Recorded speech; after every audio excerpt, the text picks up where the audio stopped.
కోనట్ చట్నీ అండి. పుట్నాలు, కొబ్బరి, చింతపండు, ఒక పచ్చిమిర్చి.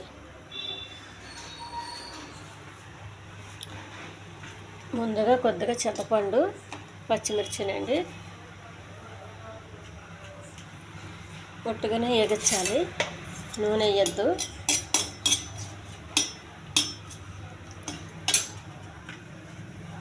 కొద్దిగా పుట్నాల పప్పు కూడా వేగించుకోవాలండి.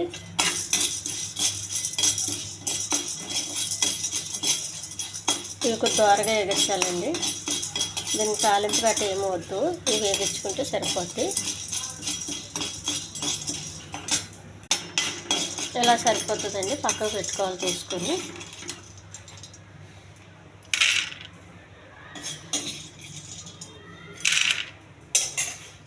పుట్నాల పప్పు వేసానండి, చింతపండు,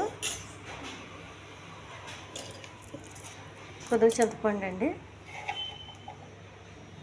కొబ్బరి, పచ్చిమిర్చి, కొద్దిగా ఉప్పు.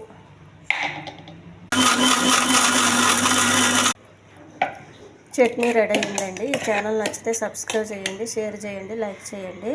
దీనికి ఒక ఉల్లిపాయ కోసి వేయాలండి. ఒక ఉల్లిపాయ చిన్న ముక్కలుగా కోసుకోవాలండి. చట్నీ రెడీ అయింది చూడండి. ఇది చాలా బాగుంటుందండి. మనం అర్జెంటుగా ఏదన్నా దోశకి కానీ పెసరట్టుకి కానీ తినాలనుకుంటే ఇలా సింపుల్గా చేసేసుకోవచ్చండి. ఇది చాలా రుచిగా ఉంటుందండి. ఇలా ఉల్లిపాయలు వేసుకుంటే మన మధ్యలో కావాలంటే ఒక పచ్చిమిర్చి వేసుకోవచ్చు.